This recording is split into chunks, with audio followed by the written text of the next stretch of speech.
Hola a todos, ¿cómo están? Bienvenidos. Somos Eric y Carla y vamos a estar trabajando con ustedes en esta serie de webinarios, la matriz de riesgos empresariales.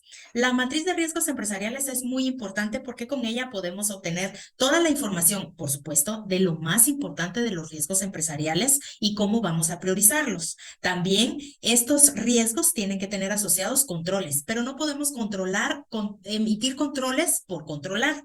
Tenemos que tener una afinación de estos controles, ver cuál es su popularidad, cuál es su efectividad, y ellos nos ayudan a apalancar el riesgo y, por supuesto, no podemos implementar controles solo porque sí. Hacemos una evaluación financiera para obtener su costo-beneficio. También la matriz de riesgos nos proporciona la capacidad, los niveles de tolerancia y el apetito al riesgo que pueda tener una compañía, tanto en porcentaje como en montos o unidades monetarias. También con la matriz de riesgos podemos obtener la pérdida esperada y principalmente la pérdida ajustada al riesgo. Asimismo, cualquier otra información o mucha otra información que de otra manera no podríamos conocer. Comencemos.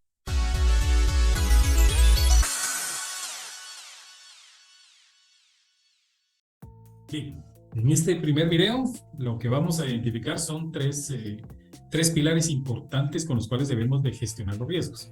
Recuérdense que este procedimiento aplica para todo tipo de auditoría o todo tipo de gestor, siempre que tenga que ver con gestión de riesgos, ¿verdad? Para las personas que han implementado ISO 9001, por ejemplo, para las personas que son de un área de riesgos, para las personas que son de auditoría interna, para las personas que son de auditoría externa, para los que son de un laboratorio farmacéutico, etcétera, ¿verdad? O sea, esto es aplicable a cualquier persona que lo que necesite es gestionar riesgo. Nos vamos a enfocar en este webinario a un auditor preocupado por un sistema de control interno. Sobre eso nos vamos a ir en este caso de uso. Bien, hacemos uso básicamente del framework que es COSO 2017, en su versión 2017, en el cual podemos ir viendo la capacidad, la tolerancia, el apetito, el apalancamiento y el costo-beneficio, utilizando estos 5 componentes y estos 20 principios que están acá. O sea, son básicamente los que compone el framework o el marco de referencia de COSO. Para poder cumplir y gestionar los riesgos tenemos ISO 31. Ese es un estándar de clase mundial, ¿verdad? A diferencia de COSO, que es framework. Entonces, él también tiene sus principios, también tiene su framework, pero tiene un proceso bien atinado de ciclo de vida del riesgo. Entonces, utilizaríamos esta matriz, va a estar, se va a basar en el ciclo de vida del proceso de ISO 31, cubriendo todos los componentes y los principios de COSO, ¿verdad? Ahora, para los que son auditores preocupados por el sistema de control interno, hoy por hoy ya existe el auditor punto 4, que es básicamente un auditor STEM. Ya hay un video donde hablamos de qué es un auditor STEM. Pero hay un nuevo marco, un nuevo ERM, que es el Enterprise Risk Management, que va hacia el futuro y tiene el sistema de control interno, gestión de riesgos empresariales y continuidad del negocio, que eso es importantísimo a la hora de estar gestionando riesgos. Entonces vamos a ver que todo empieza desde la conciencia organizacional, la resiliencia, el apetito al riesgo, identificación de riesgos, muy parecido a la ISO 31, el análisis y evaluación de riesgos, la definición de mitigadores y controles, prepararnos para dar respuesta a emergencias, tener el plan de continuidad del negocio y ejecutarlo, es decir, no solo tenerlo escrito, sino que funcione, la mejora al entrenamiento y a los procesos para que las personas respondan, y todo el tema de recording o tener un registro que le dé trazabilidad a los riesgos, ¿verdad? Ese es el nuevo marco de referencia y apunta a que todos los gestores de riesgos o auditores preocupados por el sistema de control interno migren a Auditor 5.0. Ok, esos son los tres que es importante que los vean, los que están ahorita en función, es COSO 2017 e ISO 31000 2018. Ok, en el contexto de la empresa yo me voy a tomar la libertad de introducirlos con el contexto. Aquí vamos a hablar sobre, para este caso de uso, ¿verdad? Este webinario se va a enfocar en un caso de uso en el cual es una empresa de blancos, ¿verdad? Vende cosas blancas y que se hacen cobros a domicilio. Lo que sucede es que los cobros a domicilio vienen de un proceso que se llama proceso de tesorería, cobros y pagos. Lo que se está viendo es que se están reportando muchos eventos de robo de efectivo, sobre todo en los cobros que se hacen a domicilio, ¿verdad? Entonces, consecuencia de eso es que se le ha pedido a la Contraloría incluir dentro del plan anual, ¿verdad?, una auditoría basada en riesgos que permita a través de la matriz estructurada del ciclo de vida identificar esos riesgos, tanto ex ante como ex post, ¿verdad?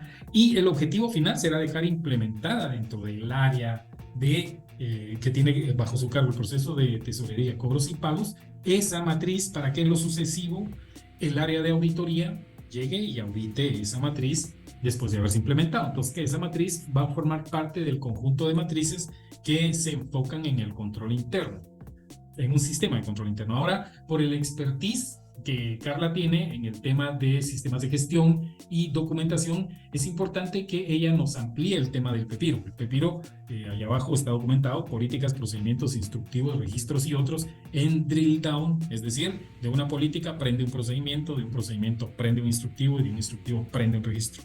Entonces, vamos a dejar que Carla nos amplíe este tema. Carla, ¿nos puedes ampliar redacción de políticas mínimas y listado de procedimientos, instructivos y registros?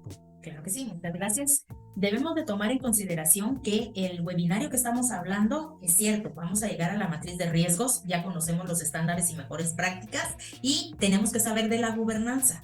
Obviamente, lo que Eric nos acaba de comentar sobre el contexto de la empresa es nuestro punto de partida. Si ya tenemos seleccionado el proceso, la transacción o la actividad, la que nosotros queremos ponerle el ojo porque estamos perdiendo el control, debemos saber de que parte de la gobernanza es que necesitamos políticas que rijan ese proceso, esa actividad, esa gestión.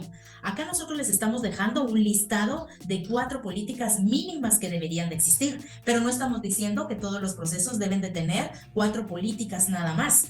Tampoco vamos a decir que tenemos que tener 900, 2000 políticas, porque definitivamente eso va a hacerse engorroso y va a ser difícil de poder gestionarlas.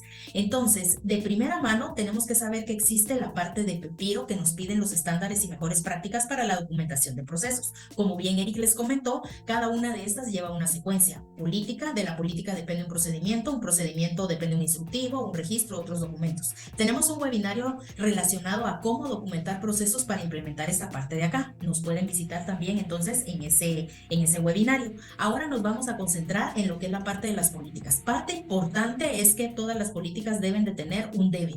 Ese debe lo vuelve una regla, una obligación, una normativa interna. Por lo tanto, se supone nadie, o lo que se pretende, nadie debería de salirse de estas políticas. Entonces, acá tenemos un listado de esas 4 políticas. Para que estas políticas puedan cumplirse, entonces necesitamos procedimientos, instructivos, registros y otros documentos. De primera mano y en un flash les puedo decir que muchas empresas tienen procedimientos e instructivos juntos. No hay ningún problema, pueden ser procedimientos o instructivos, pero que les ayuden a saber cómo se ejecutan las actividades. Cuando nosotros somos auditores, lo único que debemos pedir es el listado de procedimientos o de instructivos que están asociados al proceso que nosotros queremos auditar para asegurar que nuestro sistema de control interno está fortalecido, para identificar brechas que tengamos en ese sistema de control interno y que nos permita entonces implementar controles. En este ejercicio tenemos alrededor de 4 instructivos, por ejemplo, instructivo de cobro en efectivo con su registro. El registro, esto creo que le fascina a los auditores, en donde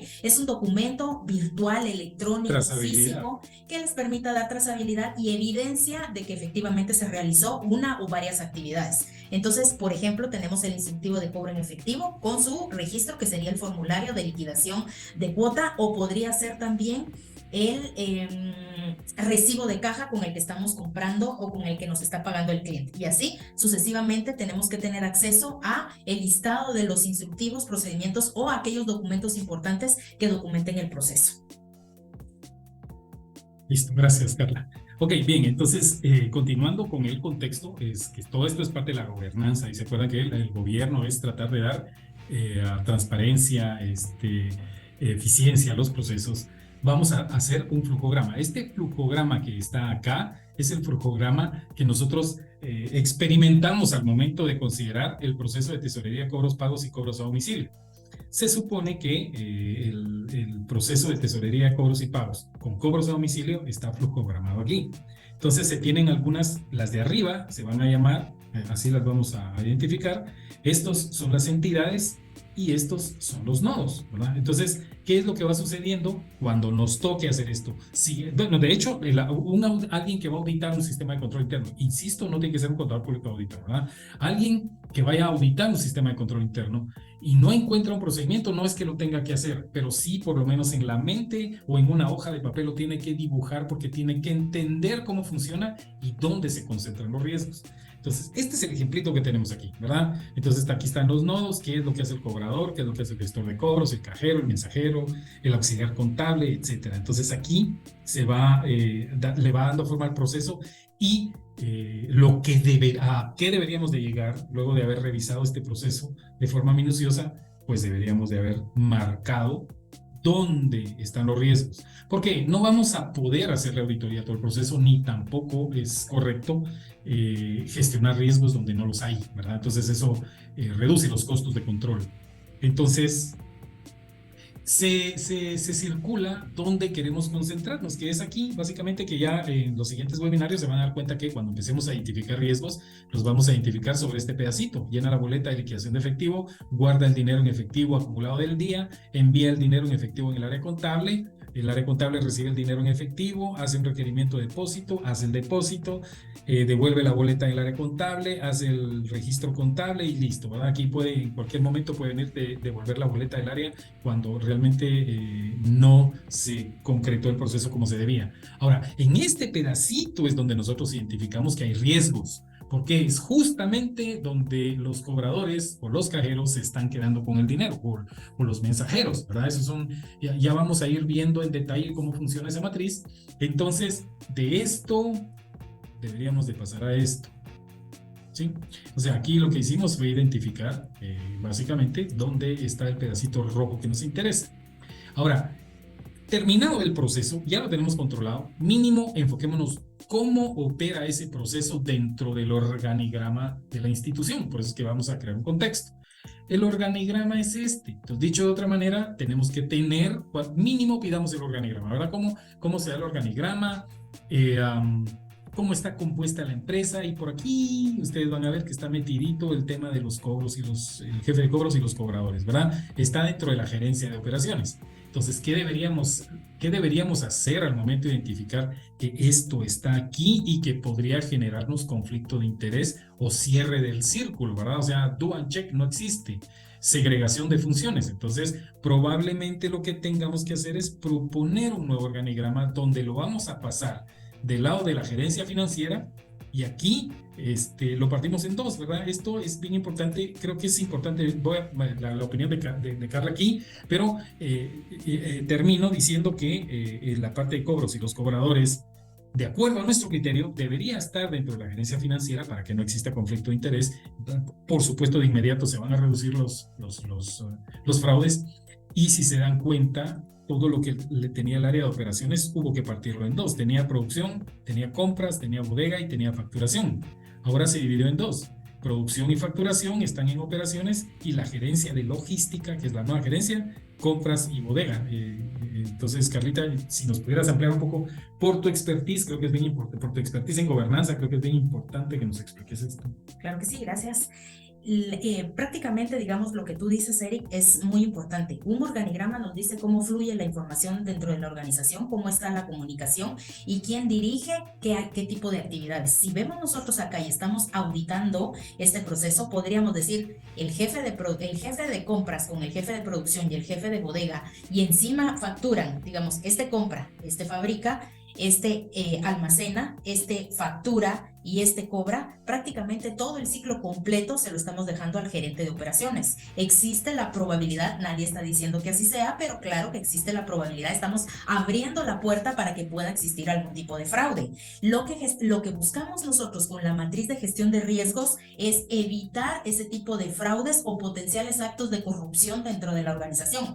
COSO se basa justamente en reducir la probabilidad del impacto o la frecuencia en aquellos eventos que abran o sean abiertos a este tipo de actividades ilícitas dentro de la compañía. Por eso entonces, como tú dices, Eric, es importante hacer la división de funciones para que no exista, minimizar la probabilidad de corrupción dentro de una organización, distribuyendo o dividiendo, las funciones o las actividades, y eso nos permite tener una buena gobernanza. Recordemos que gobernanza es la manera en la cual se distribuye el poder y se rinden las cuentas claras y con transparencia en una organización.